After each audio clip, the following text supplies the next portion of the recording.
In Yirtzeh Hashem, we're going to learn Shabbos Daf Yud Zayin.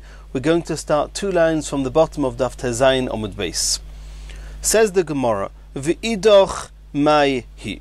We're in the middle of the 18 Gzeiros that were discussed in the attics, in the aliyahs of Hananya ben Chizkiah ben Gorin, mentioned in the Mishnah on Daf Yud Gimel on Beis, and we've had a number of them. We're not yet up to 18. So the Gemara is asking, tell us another one of the Gzeiros that were instituted in that attic.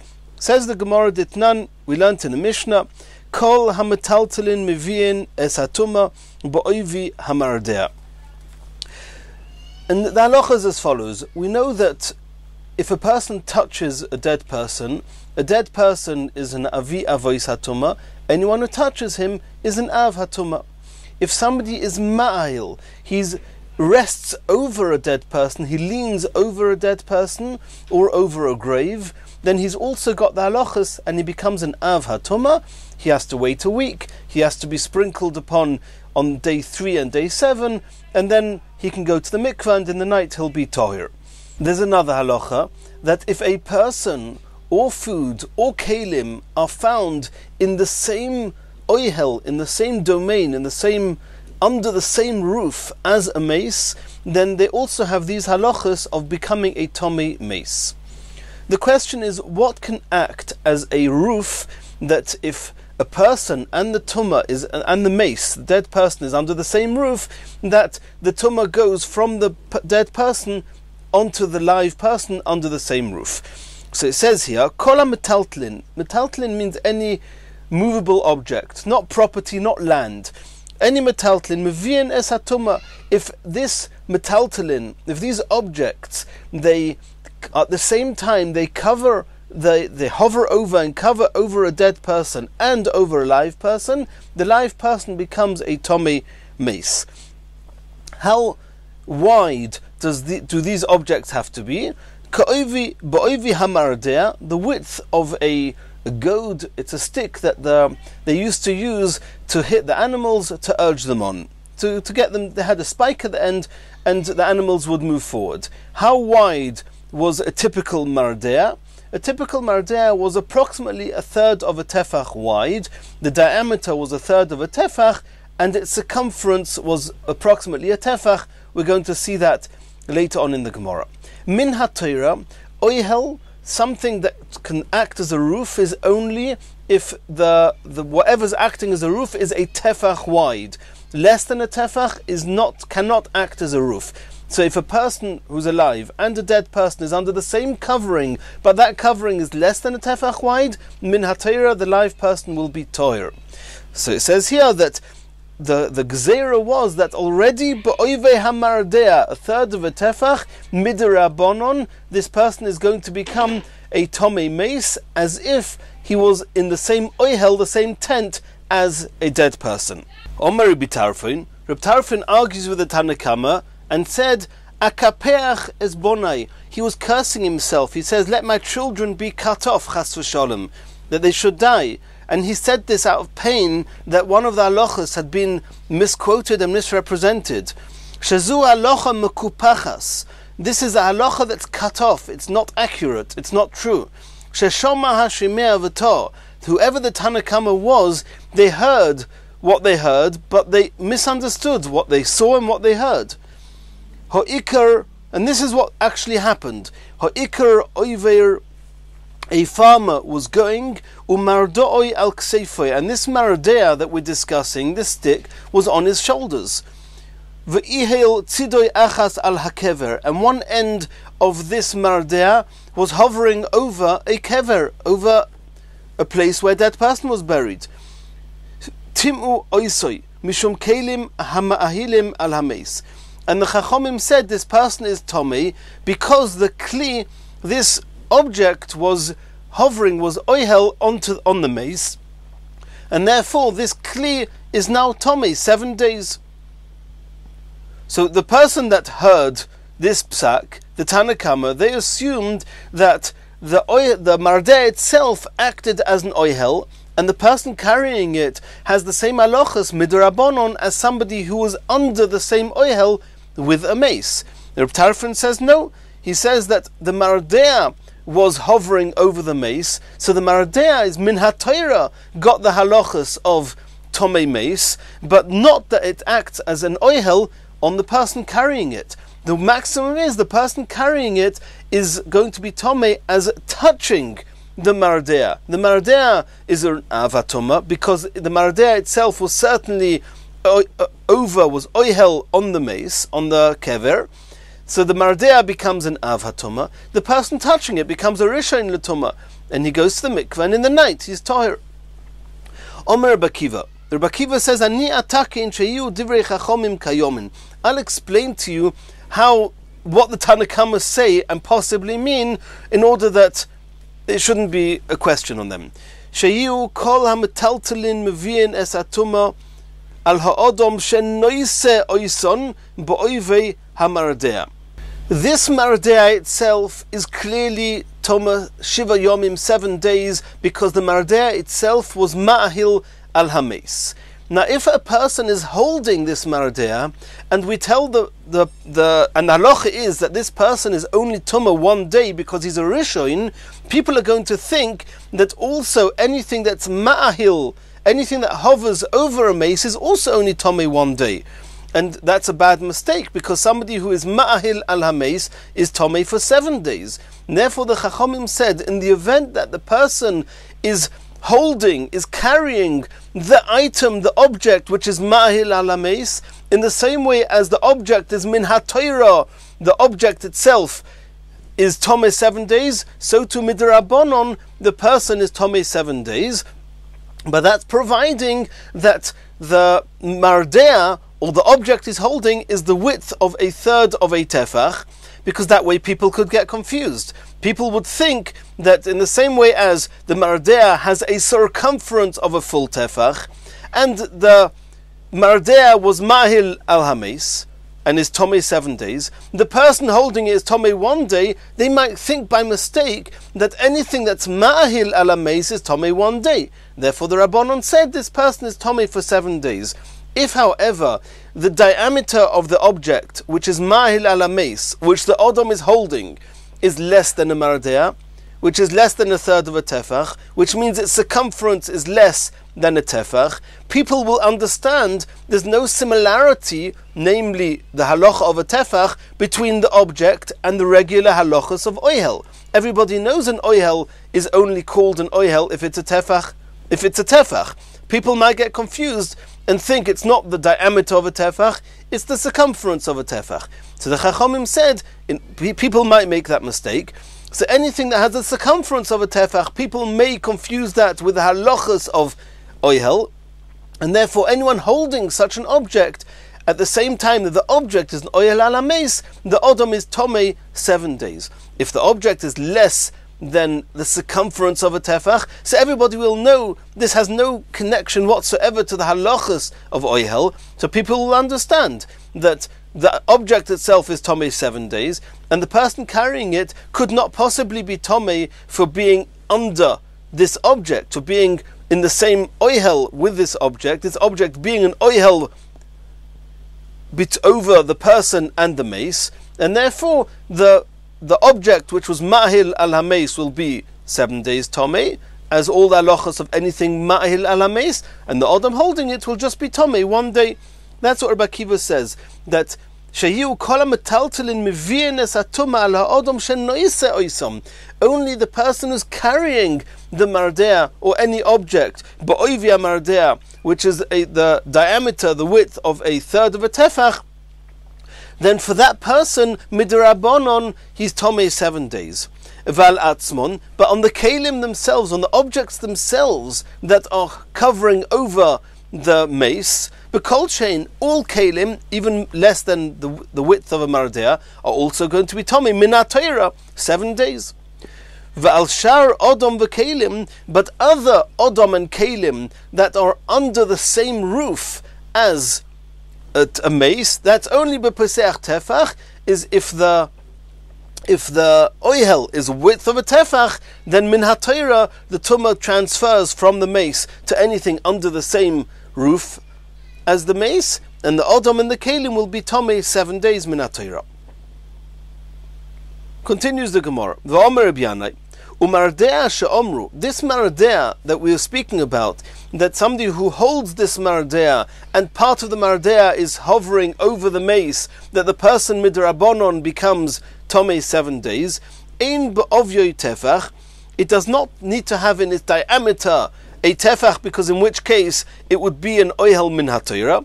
V'yesh behekeifoy tefach, we're talking about that it's got a circumference of a tefach, v'gozru al hekeifoy mishum ovyoy, and the Chachamim made a gzeira that since it's got a tefach in its circumference, then it's also got the halachas of being Tomei 7 days, as min haTorah would be Tomei if it had a tefach in its diameter. And this gzeira is one of the Yudches Davar, and that's the Gemara said, this is on the list of the 18 things that were nigzar in the attic of Hananya. Says the Gemara, according to Reb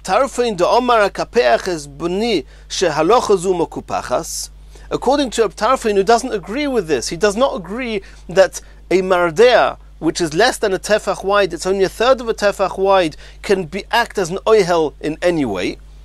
Botzru luhu, he's missing one of the 18. Omer Nachman by Yitzchak, af b'nois kutim nidois marisoson boi bayoim gozru. Then we saw this already on Daf Tezayin Amud Beis, that there's a gzeira that Rav Nachman by Yitzchak mentioned, that the little girls, even 1 day old, of the kutim, since they did not hold that the little girls can become Tomei Nida. So even if we do not know they became a Nida, if they did become a Nida, the kutim would not know about it or tell us about it. And therefore we are geyser that all b'nois kutim have the halachas of a Nida. So the Gemara says that gezerah was also said Boi Bayim that day as one of the 18. Ubeidach Svir Leker Reb Meir. And even though we said on Daf Tezayin Amud Beis that according to Rabbi Yossi we need to have this B'nois Kutim as one of the 18, because Rabbi Yossi doesn't hold that if somebody forgets one of the Kalim under a gutter, we learnt about this on Daf Tezayin Amud Beis, according to Rabbi Yossi, he does not hold of that gezerah, he holds that B'nois Kutim is one of the gezerahs. And now we're using B'nois Kutim again. Says the Gemara that this Mishnah holds that, like Reb Meir, and Reb Meir holds that if he forgets the Kalim under the gutter and in the field, as we saw on Daf Tezayin, is one of the 18, and therefore if we can add on B'nois Kutim here instead of the Oiveh HaMardea, according to Rabbi Tarfon. Continues the Gemara, V'idach, we still have not reached 18. We need another gezerah. What's the next gezerah that they made in the Aliyahs of Hananya?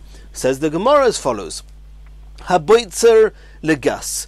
If somebody he's harvesting his grapes, and he's put all the grapes together in this gust, in the wine press, and just the weight of the grapes is already causing some of the liquid, some of the wine or the grape juice to come out of the grapes.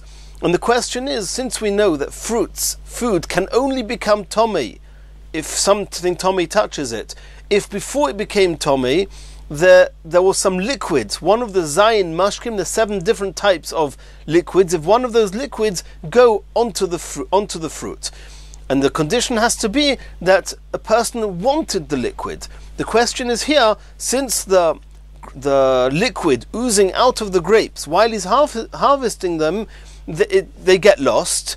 So do we assume that he does not want these grapes to become wet, and therefore it's not called muchshar lekabel tuma, and therefore if the grapes become tomei, if something tomei touches the grapes, they will not become tomei? Or do we say no? We say that since this is the beginning of the process of the harvesting, he wants the juice to come out of the grapes. Says the Gemara, Shammai oimer huchshar. Shammai is machmir and said that these grapes that became wet are called muchshar lekabel tuma, and if a sheretz, for example, would touch these grapes, the grapes would be tomei.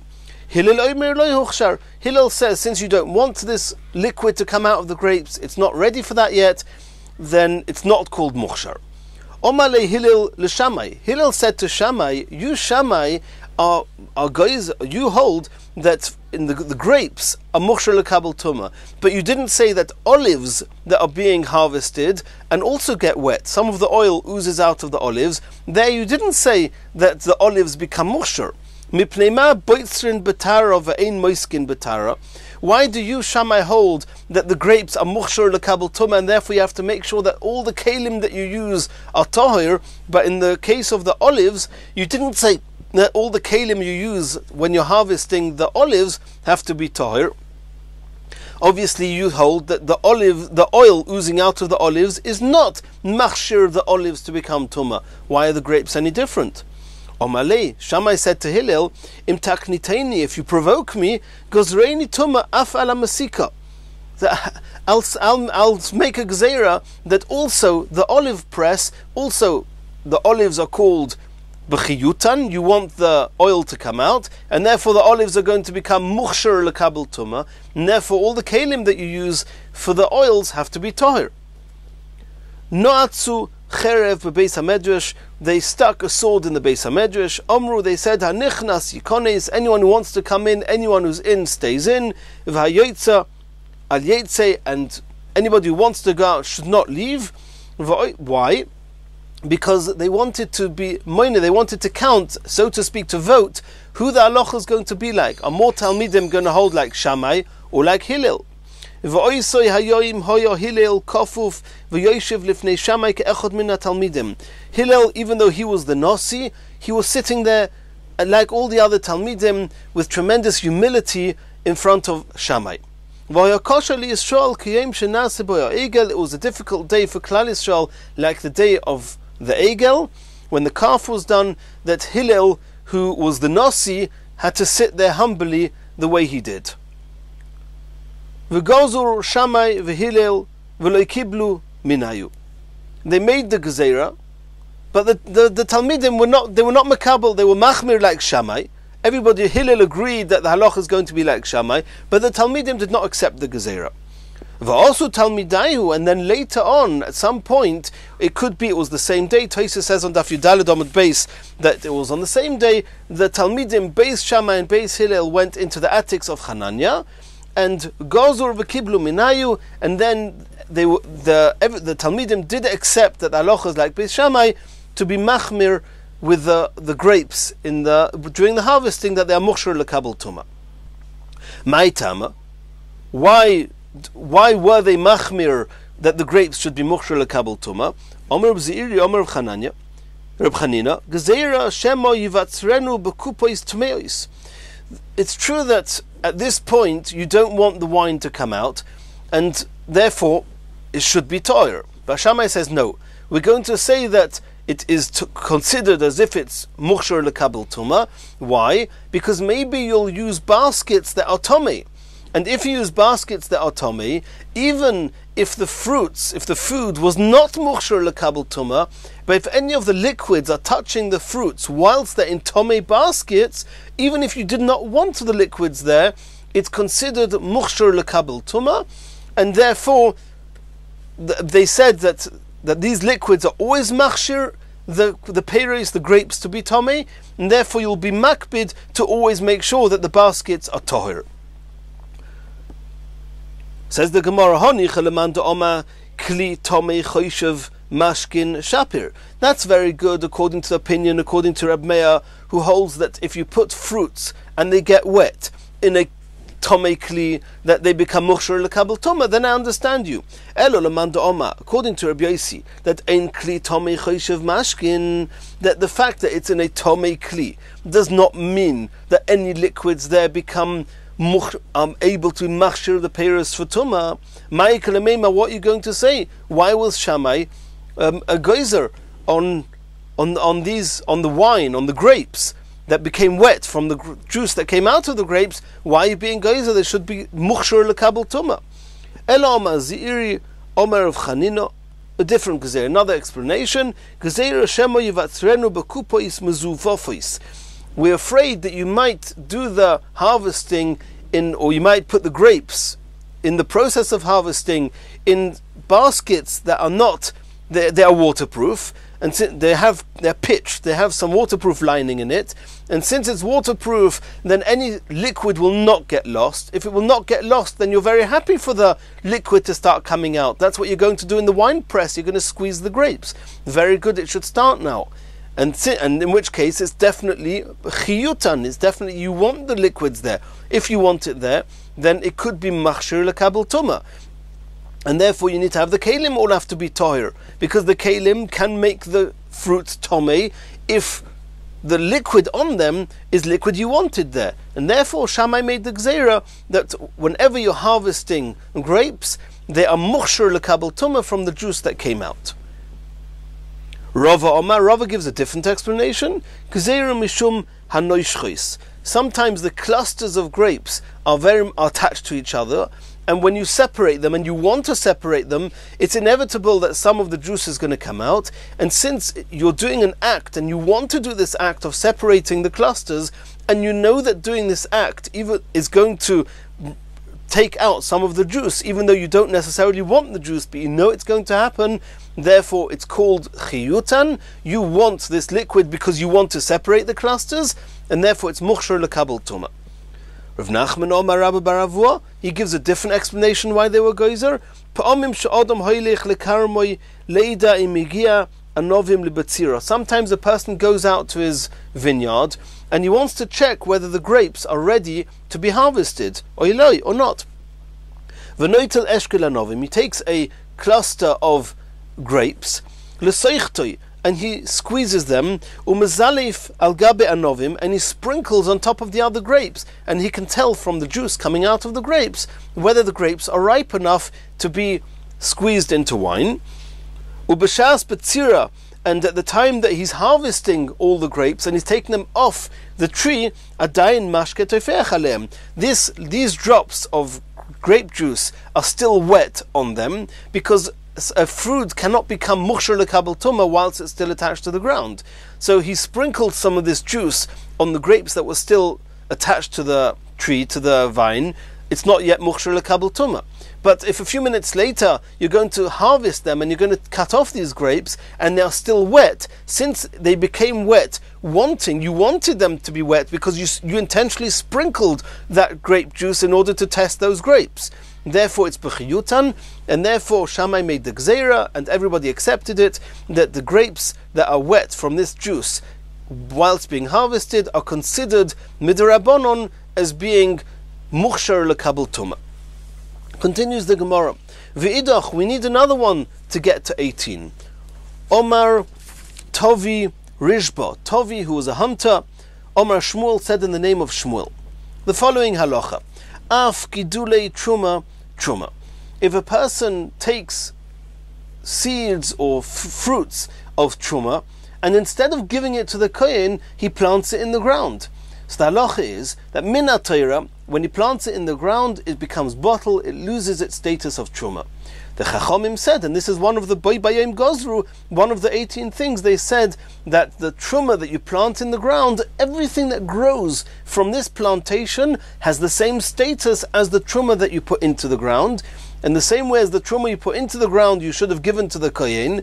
Don't try and be a miser and not give it to the kohen and plant it in the ground. It won't help you anything, because everything that grows from this truma is going to have the status of truma. You're going to have to give it to the kohen. And therefore people won't do this, and they'll give it to the kohen the way they should. Explains the Gemara, my Tama, why did they make this gezerah? Like we explained, Omar of Chanina, gezerah mishum truma tahira b'yad Yisrael. A Yisrael who's got truma tahira, he's supposed to give it to the kohen, and to make sure that he doesn't plant it instead of giving it to the kohen, they made the gezerah that planting it won't help you anything, because everything that grows from it will have the status of the truma. Omar Rava says, I don't understand. The halacha is min ha-Torah, and even midrabanon, strictly speaking, you do not need to take more than one little kernel for truma. You don't need to take a substantial amount for truma. A single kernel of wheat, it makes the whole pile of wheat be potter, not be tevel. It's enough for truma. So if you're such a miser and you don't want to give the kohen a substantial amount of wheat, give him one kernel. Who told you to take truma a substantial amount? And if you took so much truma, then give it to the kohen. Ela Omar Rava Yisrael kiven de efshel mevat chita achas kedush Shmuel v'loy ka'ovid hemune mehemna. So the truth is, not like we said before, that a Yisrael who has truma, then we trust that anything that he separated as truma is going to give to the kohen. Elo gezera mishum truma tameo biat kohen. We have a different issue here. A kohen was given truma. It became tomei. He's not allowed to eat it. He has to burn it. So this kohen's got an idea. He says, I'll plant this truma. Min HaTorah it will become bottle. And then at least I won't need to burn the truma. I'll be able to use it so that there'll be more fruits. And the fruits or anything, the vegetables, the harvest, the grains, anything that grows after it will not have the status of truma. And at least I've gained something.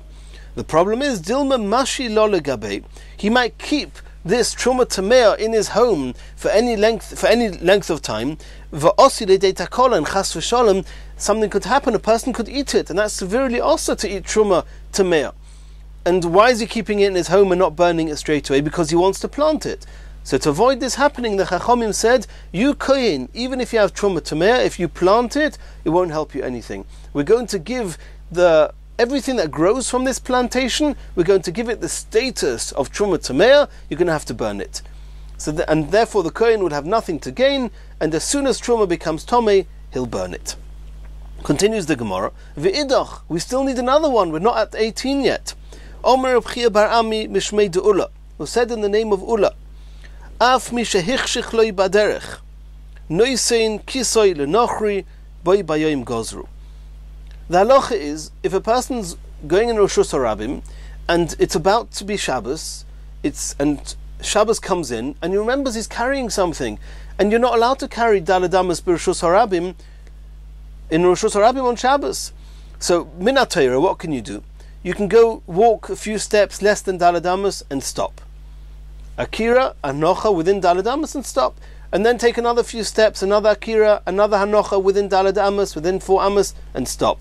And you can go all the way home like this. Technically speaking, that should be mutter. The Chacham said no.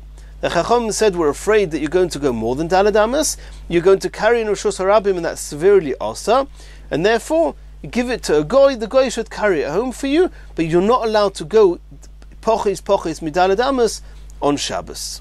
Continues the Gemara, V'idoch. We need one more. We're up to number 18. What's the 18th? Omar Bali, Omar Avimi, San V'so. Bavimi from a place called San V'so said as follows. Piton, the bread of Goyim, V'shamnon, and the oil of Goyim, V'yenom, and the wine of Goyim, Upnoisem, and Yichud, with the girls of the Goyim, Kulon Yudches Davarhein, it's a single gezerah. You're not allowed to eat pas akum, the bread of a goy, or use the oil or stam yenom, wine of a goy, in order to keep a distance from the goyim, because if you don't keep a distance, chas v'shalom, one could come and be over on the Issa Yichud with one of the girls of the goyim. So we wanted to keep a distance, and therefore they made this gezerah called Piton Shamnon V'yenom. Kulon miyutches davar, it's a single gezerah, according to Rashi. Says the Gemara, Hanicha leReb Meir. According to Reb Meir that we saw on Daf Tezayin Amud Beis, that he says that if one leaves or one forgets the kelim under the gutters and in the fields, as we saw in Daf Tezayin, that's one of the Yudches davar. So we have 18 now, and Rashi says what the 18 are. He says we had 2 right at the beginning. One is about the issa of delousing one's clothes on Shabbos, and the other one is about reading with the light of a lamp. That's 2. We had another 9, which is that first Mishnah we mentioned on Daf Yud Gimel Amud Beis, where we had 9 things which are poisel es ha-truma, that makes truma tomei, midirabonon. So that's 11. And then we had tzinoir, according to Reb Meir. We had Ma'ardea that we learned today, Bnois Kutim, Boitzer, and Gidulei Truma. v'noisen kisoi to the goy, upiton reshamnon, which is 1, that's exactly 18. However, according to Rabbi Yossi, says the Gemara Elul, Rabbi Yossi, according to Rabbi Yossi on Daf Tezayin Amud Beis, who says that the tzinoir is not one of the Yud Ches Davar, you're missing one. Shev Suri Havyon, you only have 17 Gezeirus. Says the Gemara, Ika Hadar Rav Acha bar Ada, the Omer Rav Acha bar Ada, Omer Rabbi Yitzchak, Gozru al Piton Mishum Shamnon, they were goizer not to eat Pas Akum, a Gezeira, because of the shemen of Akum.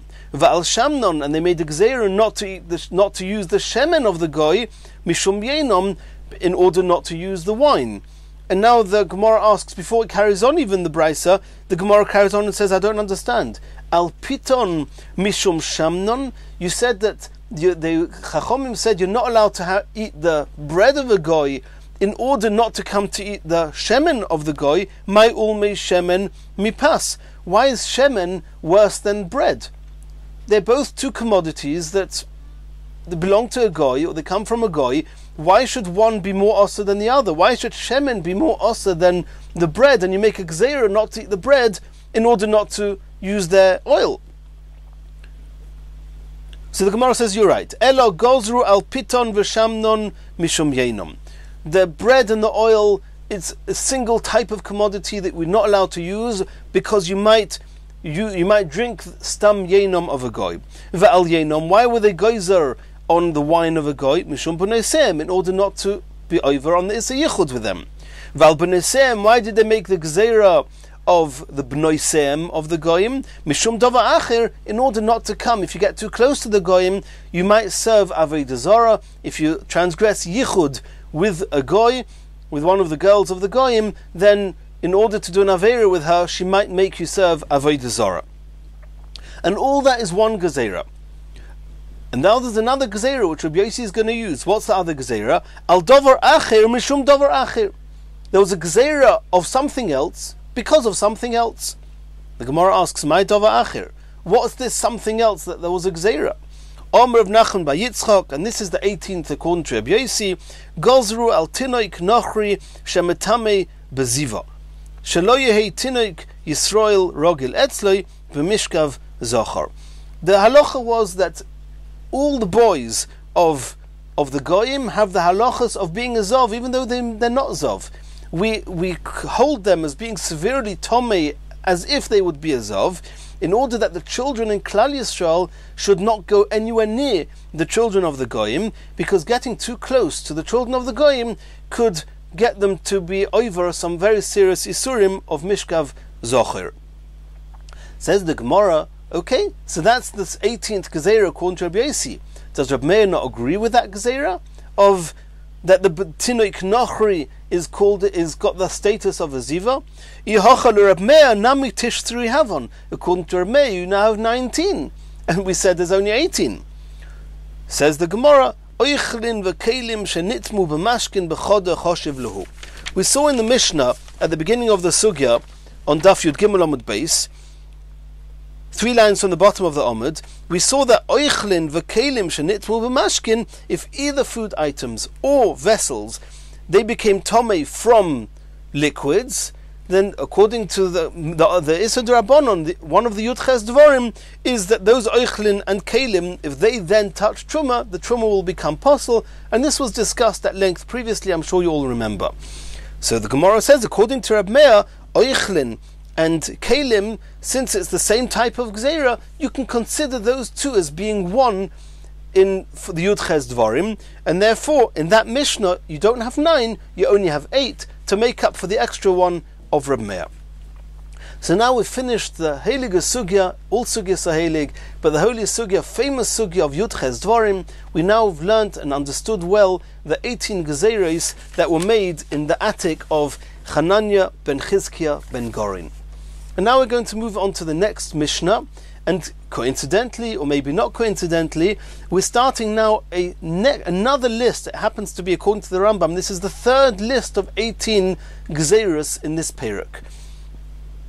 Bishamai Oimrim, says the Mishnah, Ein Shoirin, one may not soak dioi, ink, V'samonim, or dyes. V'karshinin is a type of animal food. You're not allowed to soak them on Erev Shabbos.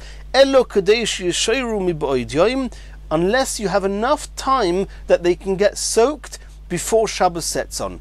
If you're soaking them so close to Shabbos that the time Shabbos arrives, they are not yet soaked, you're not allowed to do this on Erev Shabbos. Beis Hillel matirin, Beis Hillel say it's mutter. Another one, that was the first three. Dioi, Samonim, and Krishin. Beis Shammai Imrim, number 4, what's the next? Machleikas Beis Shammai and Beis Hillel. Ein noisnim unin shel pishton. You're not allowed to put bundles of flax l'toich tanur into the oven on Erev Shabbos. Elo kadesh yehavilu mib'oid yoim, unless you have enough time that they get well heated up before Shabbos comes in. And number 5, v'lo yasatzemer lo yoyre, nor are you allowed to put wool into the container, the big pot that it was used to color the wool. Elo kadesh yikloit ha'ayin, unless there's enough time that the wool can absorb the color before Shabbos comes in. Or Beis Hillel matir, and Beis Hillel say it's mutter even to put it in the last minute.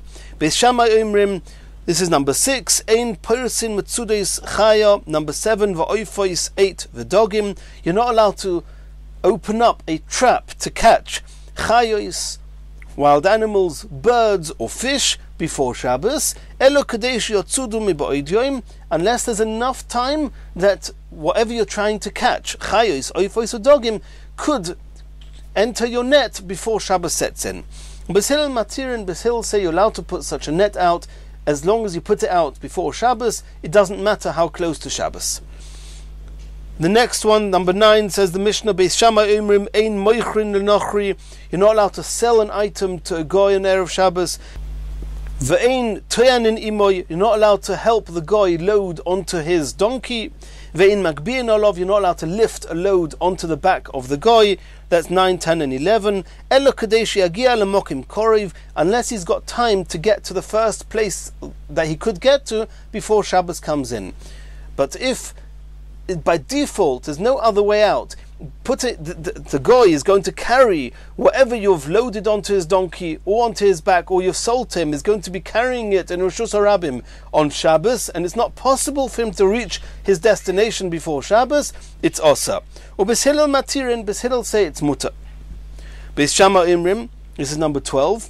Ein noisnin oirois le'abdon, you're not allowed to give skins to a tanner to make leather. You cannot give your clothes to a launderer, nochri to a goy, unless he has time that he could do his work, his malacha, before Shabbos sets in. Beis